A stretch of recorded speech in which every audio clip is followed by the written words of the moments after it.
축복합니다. 오늘은 사도행전 계속해서 말씀 살펴보실 텐데 네 번째 시간입니다. 예수의 이름으로 라는 제목으로 하나님 말씀 증거하도록 하겠습니다. 그림의 떡 다 들어보셨을 것 같아요. 그림의 떡, 그림 속에 아주 맛있어 보이는 떡이 있습니다.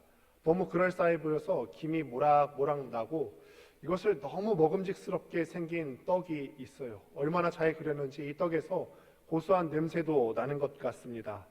그런데 그림이라 진짜 먹을 수는 없고 오히려 이 그림을 보면 볼수록 내 배만 더 고파지는 것 같은 그런 느낌이 들 때가 있어요. 그래서 우리는 이 표현을 알고 있죠. 그림의 떡이다. 떡의 모습이 있지만 너무 먹고 싶지만 우리가 이것을 먹을 수가 없다.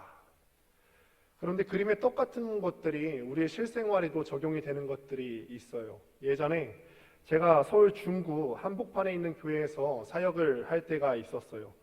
그곳은 명동 바로 옆에 있는 곳이어서 땅값이 굉장히 비싼 동네예요. 신세계백화점 본점도 그곳에 있고 우리은행 본점도 그곳에 있습니다. 그래서 웬만한 전세가는 한 5억 정도를 호가하고요. 그런데 교회에서 감사하게 또 사택을 제공해 주셔서 우리는 집 걱정을 하지 않고 살아갈 수가 있었는데 저희 집에서 베란다 쪽에서 앞을 바라보면은 엄청 좋은 아파트가 있었어요. 한눈에 보기에도 야, 저 아파트는 내가 살고 있는 곳과는 좀 다른데 해 보이는 그런 아파트가 있었습니다. 물어보니까 한 매매가가 50억 정도 하더라고요. 무슨 아파트가 50억이나 하나. 그 동네 사람들이요, 그 아파트를 바라보면서 그런 얘기를 해요. 야, 참 부럽기도 하면서도 야, 상대적인 박탈감을 좀 느끼는 그렇게 만드는 아파트였다라고 말합니다. 그런데 그곳에 제가 방문할 일이 한번 생겼어요. 그곳에 건설회사 회장이셨던 분이 저희 교회 새송도로 오신 거예요. 그래서 교역자들이 전체 신방을 한 적이 있는데 그때 신방에 갔는데 그 성도님께서 자꾸 저한테 이 목캔디가 몇만 원짜리 하는 목캔디라면서 자꾸 권하시는 거예요. 그런데 사탕이 야, 사탕 하나에 저렇게 비쌀 수 있구나 하면서 그거를 목구멍에 넣었어요. 그런데 문제는요, 계속 권하시는 거예요. 목캔디는 사실 어떤 뭐 1,000원짜리 목캔디를 먹든 몇만 원짜리 목캔디를 먹든 따갑거든요, 목이. 그런데 내 목은 아직 따가운 상태에 있는데 이게 자꾸 몇만 원짜리 목캔디라면서 계속 권하시는 거예요. 제 목이 아픈데 이게 몇만 원인들 이게 무슨 소용이 있겠습니까? 계속 먹어야죠. 한 채에 몇십억 하는 집, 사탕 한 알에 몇만 원 하는 목캔디, 사람들은 쉽게 가질 수 없는 이런 것들을 생각하면서 그림의 떡이라고 얘기해요. 그런데 사실 그림의 떡이라고 하는 것은 조금 더 포괄적인 의미를 갖고 있다고 생각합니다. 내가 되고 싶은 어떤 모습이 있어요. 나는 이런 모습이 되고 싶은데 실제 내 현실은 그런 모습이 아니에요. 그래서 이 차이가 너무 크게 느껴질 때 우리는 그 모습을 바라보면서 그림의 떡 같은 내 모습이다. 이런 면에서 볼 때 영적인 생활에 있어서도 그림의 떡이 존재할 수 있겠다 생각합니다. 나는 하나님 앞에 섰을 때 이런 모습으로 자라가고 싶고 우리 교회 안에서 성도님들 앞에서 이런 모습으로 보여주고 싶은데 실제 내 능력과 내 모습은 이거밖에 되지 않아요. 그래서 우리는 영적으로도 그림의 떡이라는 표현을 할 수밖에 없게 되는 거죠. 그리고 이 그림의 떡은 내 손에 쉽게 얻어지지가 않습니다.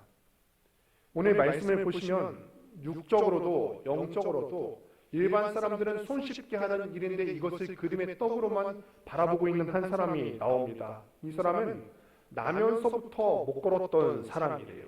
그런데 이 사람이요, 예수의 이름으로 그 그림의 떡을 얻습니다. 오늘 그 이야기를 함께 보면서 은혜를 누릴 수 있는 시간 되기를 바랍니다. 우리가 앞서 사도행전 2장을 보았는데 사도행전 2장 말씀을 통하여서 교회가 어떻게 시작이 되었는가, 그리고 그 교회에 처음 시작되었을 때 모습이 어떠했는가, 이것을 함께 살펴보았습니다. 베드로가 성령 충만해서 설교를 하니까 예루살렘에서 그때를 맞이하여서 모였던 18만 명의 사람들 중에서 3,000명이 그 유대교 열혈주의자들이 예수 그리스도께로 돌아왔다라는 기록이 있었어요. 원래 있었던 예수님의 제자들과 그 유대주의자들이 얼마나 달랐겠습니까? 생각도 사상도 다르고 삶에 자라왔던 그런 방식들도 다 달랐을 거예요. 그런데 이 달랐던 사람들이 한 말씀의 가르침을 받아서 그 영혼이 성숙하고 자라가다 보니까 서로가 다름에도 불구하고 하나로 받아들이고 포용할 수가 있었다라고 지난 시간에 살펴보았어요. 그리고 말씀의 가르침을 잘 받다 보니까 내 옆에 있는 사람들을 바라봤을 때 내가 말씀의 가르침을 받아서 인격이 자라나니까 그 사람이 그렇게 사랑스러워 보일 수가 없어요. 그래서 내 재산과 소유를 다 팔아서 그 사람의 부족한 점들을 채워가는 모습들이 초대교회의 모습 가운데 있었다, 이 말씀을 드렸어요. 정말 아름다운 교회의 모습입니다. 이 모습을 보면서 오늘날 우리도 교회에 대해서 여러 가지 고민과 생각들을 해보게 됩니다. 교회는 어떤 모습이어야 될까? 성도는 어떤 모습이어야 될까? 교회의 특징이 뭐고 교회는 뭐 해야 되는 것이? 이런 고민과 질문을 안고 오늘 본문 3장으로 넘어가게 되는 것입니다. 먼저 1절에서 보면은 오늘 본문의 전체적인 상황을 설명해 줍니다. 제9시 기도 시간에 베드로와 요한이 성전에 올라갈세, 이렇게 말씀이 시작이 되어집니다. 유대인들은 하루에 공식적으로 3번 기도 시간을 갖습니다. 오전 9시, 그리고 정오, 오후 3시, 이렇게 3번의 기도의 시간을 갖습니다. 유대인들의 시간 계산법에 의하면 해가 뜨는 오전 6시를 기준으로 시간이 시작되기 때문에 오늘 제9시라고 하면은 아마도 오후 제3시 정도였을 거라 생각이 되어집니다. 그런데 그때 베드로와 요한이 성전에 기도하러 올라갔다라고 말해요. 여러분, 사실 하루에 3번 정해놓고 기도를 하는 것은 경건한 유대인들의 생활 습관이었습니다. 예수님께서, 우리 주님께서 이 땅에 오시고 난 후에 유대인들의 많은 것들을 뒤집어 엎으셨죠. 유대교와 기독교 사이에는 큰 차이가 있었습니다. 그런데 예수님의 제자들이 예전에 있었던 그 유대교의 습관들을 버리지 않고 그대로 했다. 그 유대인들의 경건한 습관을 따라서 이들이 하루에 3번 기도하러 지켰다라고 하는 것은 그거는 바꿀 필요가 없었다는 거죠. 우리 주님께서도 그거는 인정하셨다는 거예요. 기도하러 시간과 장소를 정해놓고 올라가는 것, 이거는 바꿀 필요가 없고 지금 현재 상황에서도 유지되어야 되는 것이고 구약의 것들이 우리 주님께서 오심으로 말미암아서 다 바뀌게 되어지지만 이거는 지켜야 되는 거다, 인정하셨다는 거죠. 성령 충만한 사람은 말씀과 기도의 밸런스가 잘 잡혀있는 사람인 줄 믿습니다. 2장에서 말씀의 가르침을 잘 받는 것이 좋은 성도다라고 우리가 배웠습니다. 그런데 말씀만 받는 것이 아니라 그 말씀의 기초에서 기도의 습관이 잘 들여지는 것이 또한 좋은 성도의 자질이죠. 먼저는 말씀이 있어야 되는 거죠. 왜냐하면 말씀이 없이 우리의 주관대로 기도를 하면은 이방인들의 기도와 다를 바가 없기 때문에 우리는 필시 말씀이 우선되고 그 다음에 기도가 따라가야 되는 것입니다. 예수님께서 바리새인의 기도를 책망하신 적이 있으시죠. 그런데 기도하는 그 자체를 꾸중하신 것이 아니라 바리새인들이 사람들한테 보이려고 외식하는 기도를 하는 것을 책망하신 것이지 우리 주님께서는 기도하는 그 자체를 책망하신 적이 없으세요. 또 오늘 보시면은 우리가 또 배워야 되는 것이 시간과 장소를 정해서 기도하는 모습을 보게 됩니다. 우리 교회의 장점 중 하나가요, 많은 성도님들께서 시와 때를 가리지 않고 교회에 기도하러 오신다는 거예요. 여러분, 이게 왜 우리 교회의 장점이냐면 다른 교회들은 평상시에 평일에 교회에 문이 잠겨 있어요. 왜 잠겨있냐면 평일날 교회에 기도하러 오는 사람이 없으니까, 교회를 지킬 사람이 없으니까 교회에 물건이 없어질까봐, 도둑들까봐 늘 잠궈놔요. 그런데 우리는 그렇지 않죠. 시시때때로 성도님들께서 교회를 돌보러 나오시고 또 기도하러 나오시는 것이, 그래서 그것이 우리의 장점이에요. 저는 그냥 시간 될 때 아무 데서나 기도하면 되죠. 물론 아무 데서나 기도는 할 수는 있겠고 또 그렇게 할 수 있다면 그것 자체로도 귀한 것이겠습니다. 그런데 시간과 장소를 정한다라고 하는 것은 우리의 마음의 태도가 달라지는 거죠. 약속을 정할 때도 시간과 장소를 정해서 하지 않습니까? 그러니 시간과 장소를 정해서 기도한다는 것은 우리가 하나님 앞에 약속을 하는 행위인 것이고 우리의 마음의 긴장 상태를 유지할 수 있는 것이기도 합니다. 그렇게 베드로와 요한이 기도하러 가다가 한 사람을 만나게 돼요. 성경에서는 그 사람을 나면서 못 걷게 되니라고 묘사를 합니다. 태어나면서부터 걷지 못했고 단 한 번도 자기가 원하는 대로 두 발을 땅 위에 딛고 선 적이 없는 사람이에요. 태어나면서부터 그랬으니까요. 다른 사람이 그를 메고 옮겨주지 않으면 나는 저곳에 가고 싶은 마음이 있어도 다른 사람이 나를 도와주지 않으면 그곳에 갈 수조차 없는, 우리는 너무나 쉽게 하는 그 일을 이 사람은 할 수 없는 거예요. 당시 사람들은 날 때부터 장애를 갖고 태어나면은 그렇게 생각했어요. 아, 저 사람의 부모가 무슨 죄가 있나 보다. 아니면은 그 본인이 무슨 죄가 있기 때문에 저 사람은 필시 나면서부터 저런 장애를 얻고 태어나는 것이다. 요한복음 9장을 보면은 예수님께서 실로암에서 날 때부터 맹인된 사람을 고치시는 장면이 나옵니다. 그때 제자들조차도 예수님께 이렇게 물어봤어요. 예수님, 이 사람이 날 때부터 맹인으로 태어난 게 누구 잘못이죠? 부모님 잘못 때문에 이렇게 태어나는 것입니까? 아니면 본인 잘못입니까? 아마 오늘 본문에 나오는 날 때부터 못 걸었던 사람도 이런 말을 수도 없이 들었을 거예요. 네가 날 때부터 못 걸었던 것은 너희 부모님 잘못이 아닐까? 그러니 너는 너희 부모님 죄 때문이라도 너는 더 잘 살아야 되지 않겠어? 혹은 이렇게 너가 태어나면서부터 못 걷게 된 것은 너의 죄가 있는 거 아닐까? 너 한번 잘 생각해봐. 잃어버리고 그냥 넘어간 죄는 없는지. 너 회개해야 돼. 이 말 들을 때 이 사람 마음이 얼마나 무너졌을까요? 안 그래도 태어나면서부터 걷지 못하는 게 내 잘못도 아니고 걷지 못한 것이 속상해 죽겠는데 주변에서 그렇게 수군거리는 걸 듣는 것이 얼마나 이 사람 마음을 무너뜨리는 일이었을까. 그런데 이 사람이 먹고 살기는 해야 되겠어서 미문이라고 하는 곳에 가서 구걸을 합니다. 미문은 말 그대로 아름다울 미자를 써서 아름다운 문이라는 뜻을 갖고 있습니다. 당시 예루살렘 성전은 솔로몬이 지은 성전이 아니라 헤롯 대왕이 다시 재건축한 성전이었습니다. 근데 이 성전에는 8개의 문이 있었는데 그중 가장 아름다운 문이 바로 오늘 본문에 나오는 미문이라고 하는 성문이에요. 이 성전을 지었던 헤롯 대왕은요, 유대인이 아닙니다. 에돔 출신, 그러니까 이방인 출신으로서 이 유대 땅을 다스리는 섭정 왕이 되었기 때문에 정통성이 없어서 유대인들한테 잘 보이고 싶었어요. 환심을 보이고 싶었죠. 그래서 어떻게 하냐면, 야, 내가 성전을 좀 오버스럽더라도 최대한 잘 건축을 하면 유대인들의 환심을 얻을 수 있겠다. 그래서 최대한 화려하게 건축을 하려고 했어요. 심지어는 이 성 벽돌 사이에다가 금을 녹여서 이 벽돌을 입혔을 정도로 이 헤롯 대왕이 여기에 심혈을 기울였습니다. 그 중에서도 특별히 미문은 가장 아름다운 문이었습니다. 해가 뜨고 질 때마다 이 미문이 바라볼 때면 너무나 눈이 부셔서 미문을 바로 쳐다보기도 어렵다 하는 얘기가 있을 정도였으니까요. 미문을 직접 보았던 사람이 있는데 이 미문을 직접 보았던 유대 역사가 요세푸스의 증언에 따르면 이 미문이라고 하는 높이는 23m에 달하고요.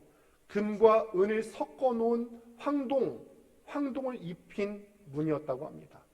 그런데 여러분, 이 황동은요, 어떤 노색깔이 나는 것이 아니라 금과 색깔이 가장 비슷한 것이 황동이래요. 그래서 그 미문이 황동으로 되어 있는 문이었는데 햇빛을 받으면 황금처럼 반짝반짝거린다고 해서 그 미문을 들락날락했던 사람들이 그 문을 일컬어서 황금문이라고 불렀어요. 황금문. 이 미문을 통해서 이방인의 뜰, 또 여인의 뜰로 갈 수 있었기 때문에 수많은 사람들이 이 미문을 통해서 왔다 갔다 했겠죠. 그런데 여러분, 이것을 머릿속에 그림으로 그려보시는 거예요. 이렇게 웅장하고 장엄하고 반짝반짝 빛나는 아름다운 미문이 있는데 이 미문과 전혀 어울리지 않는 한 사람이 있는 거죠. 나면서부터 걷지 못했고 남의 도움을 받지 못하면 이곳에 올 수조차 없는 한 비련한 사람이 있었던 거죠. 뒤에 나오는 사도행전 4장 22절의 기록에 따르면 이 사람은 약 40세 정도 되었던 것으로 예상이 되어집니다. 당시 남자들의 평균 수명이 45세 전후였던 것으로 미루어 보건대 평생을 구걸하면서 살았고 이제는 그 인생의 말년에 이르렀어요. 아름다운 미문과 대조적인 거죠. 아름다운 미문이 있는데 이 미문과 대조적인 한 사람의 캄캄한 인생. 여러분들께 한 가지 묻습니다. 2장에서 교회가 처음 생겨났는데 교회가 처음 생겨나서 일어나는 첫 기적이 왜 안진뱅이를 일으켜 세우는 기적이었을까? 뒤에 나오는 16절에 보시면은 이렇게 기록합니다. 같이 한번 읽습니다. 시작. 그 이름을 믿음으로 그 이름이 너희가 보고 아는 사람을 성하게 하였나니 예수로 말미암아 난 믿음이 너희 모든 사람 앞에서 이같이 완전히 낫게 하였느니라. 아멘. 오늘 본문 뒤를 이어서 베드로가 보인 무리들을 향해서 설교를 하게 되는데 예수님의 이름을 전하는 복음적인 설교를 합니다. 그때 이 안진뱅이가 실제로 나은 것을, 선행적으로 나은 것을 예로 들면서 이렇게 말하는 거예요. 예수의 이름이 능력이 있다. 봐봐. 지금 이 안진뱅이가 일어나는 것을 너희가 봤지? 그만큼 예수의 이름이 능력이 있고 예수의 이름으로 안진뱅이가 일어섰다면 너희도 예수의 이름으로 일어나게 될 거다. 예수의 이름을 전하면서 실물 교육을 하기 위해서 안진뱅이가 낫는 기적이 먼저 일어났던 거죠. 또 지금은 교회가 이제 막 생기지 않았습니까? 초대교회가 이제 막 생겼어요. 앞으로는 이 교회가 어떤 역할을 해야 되는지, 어떤 사명을 감당해야 될 것인지에 대해서 사도행전에 계속해서 나오게 될 겁니다. 그런데 교회가 어떤 일을 해야 될까? 가장 중요한 것을 앞순서에 넣게 되겠죠.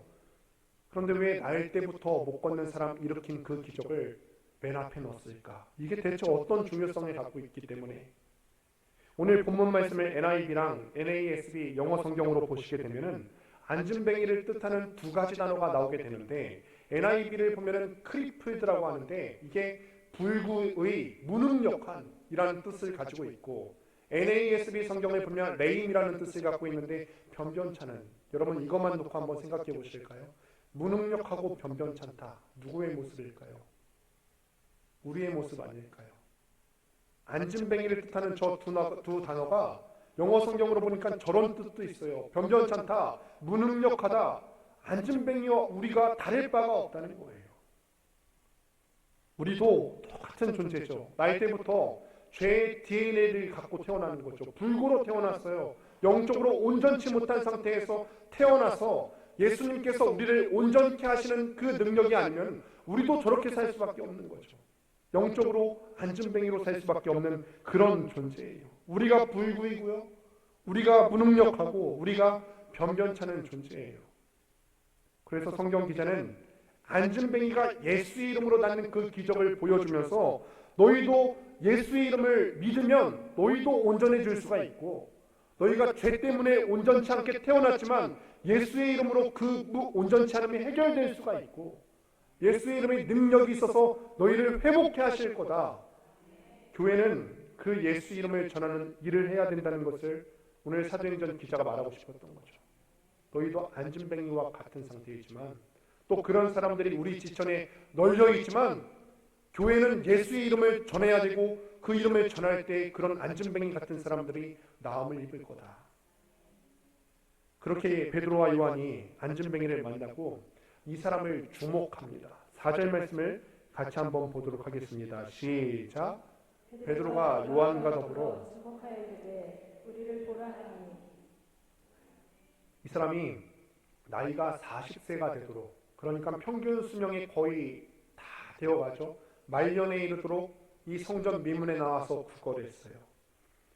유대인들은 구약 율법에 배우기를 이 어려운 사람 돕는 것을 미덕으로 여겼기 때문에 처음에는 이 사람을 도왔을 거예요. 그런데 이 안진뱅이는 하루 이틀 나오는 것이 아니라 무려 40년 40평생, 나이 때부터 안진뱅이였으니까 평생 동안 이 문에 나와서 구걸하지 않았을까요?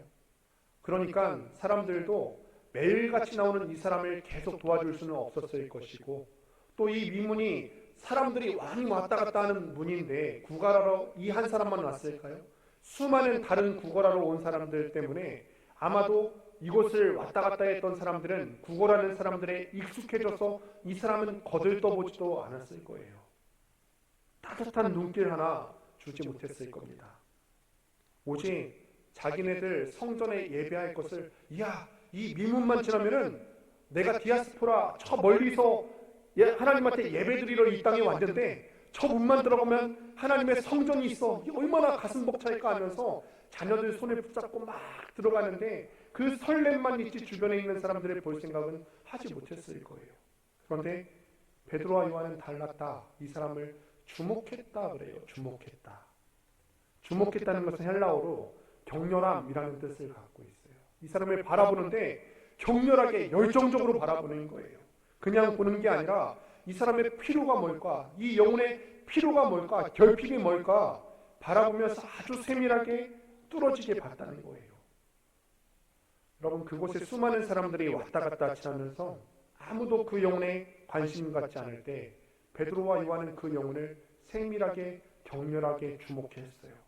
저는 이것이 우리 교회가 가져야 되는 시선이라 생각합니다. 한 영혼에 대한 관심이 필요한 것이죠. 교회 밖에 예수 그리스도를 모르는 사람들에 대한 관심도 우리에게 필요한 것이지만 교회 내에서도 우리의 시선이 필요한 사람이 있을 수 있다. 세밀하게 보셔야 된다는 거죠.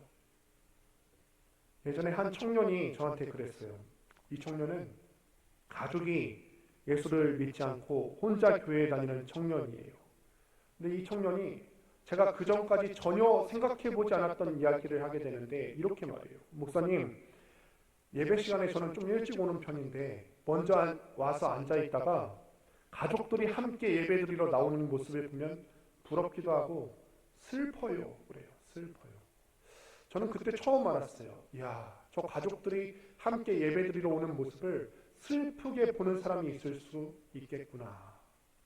가족들이 함께 나오면 보기가 참 좋죠. 그런데 가족들이 다 안 믿고 혼자 믿는 사람이 볼 때는 이게 불편할 수 있다는 거죠. 그러면서 들었던 생각이, 야, 내가 놓치고 있는 게 있을 수 있겠다. 한 영혼을 정말 세밀하게 봐야겠구나. 교회가 노력하지 않으면 교회 안에서 우리가 놓쳐서 외로울 사람들이 참 많이 있겠다. 이런 생각이 들었어요. 그래서 저는 우리 권능교회가 한 영혼 한 영혼에 대해서 격렬하게 돌아볼 수 있는 교회가 될 수 있기를 바랍니다. 우리가 이 권능교회 공동체 안으로 들어왔을 때 누가 들어오든 세밀한 그 시선을 받아서 누리고 또 우리 주님의 영적인 풍요와 체험을 얻는 우리 교회가 될 수 있게 되기를 바랍니다. 이 영적인 피로는 예수의 이름에서 온다는 것입니다. 4절 말씀을 다시 보게 되면 베드로와 요한이요, 그 사람을 보면서 응시하면서 다른 말 하지 않고 우리를 보라라고 말씀하세요. 예수님을 보라는 거예요. 정확히 말하면은 자기 자신의 어떤 겉모습을 보라는 것이 아니라 내가 갖고 있는 내 안에 있는 예수 그리스도를 봐라, 이 얘기를 하고 싶었던 거죠. 다른 것 줄 것 없고 예수 이름 하나면 너한테 충분할 거다. 그런데 이거 어디서 한번 본 적 있지 않으세요? 와서 봐라. 요한복음 1장 46절을 보면은 예수님께서 제자들 한 명 한 명을 부르시는 장면이 나오게 돼요. 그런데 그때 예수님을 먼저 만난 빌립이 나다나엘에게 자랑을 하는 거예요. 예전에 왜 그 사람 있잖아, 모세와 선지자들이 예언했던 그 메시아, 오리라 한 그 메시아가 나사렛이라는 동네에서 온 예수야 라고 말했을 때 이 나다나엘이 핀잔을 줍니다. 무슨 헛소리야? 지금 그 당시 나사렛 인구가 500명밖에 안 되는 그런 촌동네에서 어떻게 메시아 같은 사람이 날 수가 있겠어? 거기서 무슨 메시아가 난다고? 그때 빌립이 딱 한마디 하는 거예요. 와서 보라. 예수님은 이런 존재인 줄 믿습니다. 와서 보면 다 끝나는 거예요. 믿지 못하는 사람이 와서 보면 믿음이 생기고, 육체에 병든 사람이 예배에 나와서 예배드리고 예수님 만나면 그 예수 이름 하나 때문에 육체의 질병이 떠나가고, 마음이 어려웠던 사람들도 예수 이름 하나 때문에 그분 보면 마음의 질병이 떠나가고, 모든 시험과 우리의 기도의 제목이 예수 이름 안에서 풍요롭게 되는 역사를 경험케 되는 그 이름 예수님이죠. 예수 이름의 능력으로 우리 가정의 문제가 해결될 줄을 믿습니다. 예수 이름의 능력으로 우리의 경제적인 문제와 우리 건강의 문제가 해결받을 줄을 믿습니다. 그 예수 이름의 능력으로 우리가 남한테 말 못하던 그 기도의 제목들이 응답받을 줄을 믿습니다. 그러니 전도할 때도 우리가 먼저 그것을 경험한 사람으로서 다른 거 말할 필요 없이 이거 하나면 되는 거죠. 와서 봐라. 와서 봐라. 우리를 보라는 말에 이 안진뱅이가 반응해서 이 베드로와 요한을 올려다 봤겠죠. 그때 핵심적인 말이 나오게 되는데 같이 6절 말씀을 읽어보도록 하겠습니다. 함께 읽습니다. 시작. 베드로가 이르되 누가 함은 내게 얻거니와 내게 있는 이것을 내게 주니 나사렛 예수 그리스도의 이름으로 일어나 걸으라 하고. 아멘. 그렇죠. 이들에게는 은과 금이 없어요. 없어야 되죠. 성도가, 교회가 가져야 할 것은 은과 금이 아니라는 거예요. 우리가 예수를 믿지 않는 사람에게 줄 것은 무엇이냐면 은과 금이 아니에요. 우리 조국 교회가 요즘은 많이 약해지고 있어요. 저는 강단에 서서 한국 교회가 이래서 문제야 저래서 문제야 하는 것이 참 두렵고 꺼려지는 말이에요. 왜냐하면 한국 교회라고 했을 때 그것이 내가 포함되는 문제고 우리 교회가 포함되는 문제이기 때문에 스스로를 욕하는 것 같아서 참 많이 어려운 일이기도 합니다. 그런데 사실을 이야기하는 거죠. 조국 교회가 많이 약해지고 있죠. 원인이 무엇일까 생각해 보니까 교회들마다 예수 이름 하나면 충분해 라고 하는 확신이 없는 것 같아요. 그러니 필요 이상으로 시설을 잘 갖추어서 사람들을 끌어들이려고 하고 잘 짜여진 프로그램에 의존하려 하고 재정을 든든히 하려 합니다. 이 말씀을 준비하다가 그럼 예전에 한국 교회가 건강하고 막 부흥이 일어났던 시대는 어땠지 한번 생각을 해보았어요. 전해 들은 것에 의하면은 당시에는 말씀 사경회라고 해서 이 사경회를 하면은 온 공간이 다 메어 터졌대요. 그래서 전해 들은 바에 의하면 창문을 열어두고 창틀에까지 사람들이 앉을 정도로 말씀에 대한 사모함과 그리스도 이름에 대한 열정이 가득 넘쳤던 시대였다. 사진을 한번 보시면은 사경회 때 이 어머니가 아이를 업고 기도하는 70년대 사진이에요. 아이가 어린 어머니들도 저렇게 들쳐서 업고 와서 말씀을 듣고 기도했어요. 저 등에 업힌 아이가 훗날에 요르단 선교사로 사역을 했다고 합니다. 근데 저 당시 생각해 보시면 무슨 좋은 교회 시설이 있었겠어요? 무슨 좋은 교회 프로그램이 있었겠어요? 물론 교회의 필요에 따라서 교회의 시설을 갖출 겁니다. 그렇게 해야 되죠. 다음 세대의 필요에 따라서 좋은 프로그램이 있으면 도입할 거예요. 그러나 우리가 핵심이 빠지면 안 된다는 거죠. 교회가 가져야 할 것은 맨 먼저 핵심적으로 가져야 할 것은 예수의 이름이라는 것입니다. 다른 것에 우리 시선이 빼앗겨서 전해야 할 것은 못 주는 일이 생기면 안 된다는 거예요. 그래서 우리가 새신자가 오면은 가장 먼저 자랑해야 될 것은 예수의 이름을 자랑할 수 있는 우리 교회가 되었으면 좋겠습니다. 우리 아이들에게 신앙을 전수할 때 다른 것 자랑하는 것이 아니라 예수의 이름을 자랑할 수 있는 우리 교회가 될 수 있게 되기를 주님의 이름으로 축원드립니다. 그렇게 베드로와 요한이 말하면서 안진뱅이의 오른손을 잡습니다. 7절 말씀을 보시면 오른손을 잡아 일으키니 발과 발목이 곧 힘을 얻고. 아까도 말씀을 드렸지만 아마 이 사람을 아무도 거들떠보지 않았을 겁니다. 그런데 베드로와 요한은 그를 격렬하게 주목했고 이번에는 아예 손을 잡아주었어요. 이 손은 지금 그 40평생에 누구도 잡으려고 하지 않았던 그 손이었어요. 이때 안진뱅이의 마음은 어땠을까? 육체적으로 어떤 나음을 입기도 전에 이미 마음의 치료를 받지 않았을까요? 내 손은 아무도 잡아주지 않았던 그 손인데 이 두 사도가 따뜻한 눈빛으로 나를 바라보면서 손을 내밀어서 나를 터치해 주는 것. 유대인들은 그들의 율법에 따라서 육체가 불편한 사람을 가까이 하지 않았어요. 레위기 21장 18절에 보면 이렇게 기록하죠. 누구든지 흠이 있는 자는 가까이 하지 못할지니 곧 맹인이나 저는 자나 코가 불안전한 자나 지체가 더한 자나. 아무도 가까이 하지 않았어요.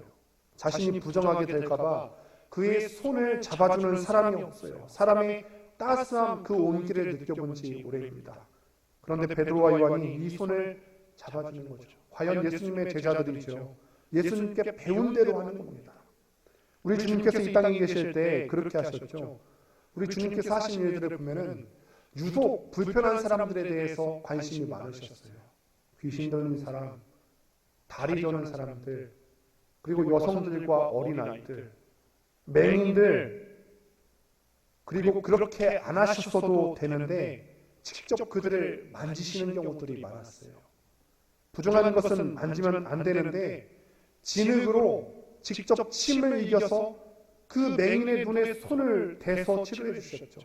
레위기 말씀에 따르면 눈먼 사람들은 가까이 하지 말라고 그랬는데 우리 주님께서는 당신의 따뜻한 사랑을 전하시고자 그 금기를 깨뜨리시고 이 맹인의 눈에다가 자기의 손을 얹으셨죠.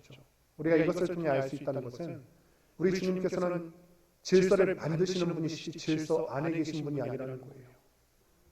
혈루병 걸린 사람이 당신에게 옷자락에 손을 댔어요. 그런데 이것도 용납해 주셨죠.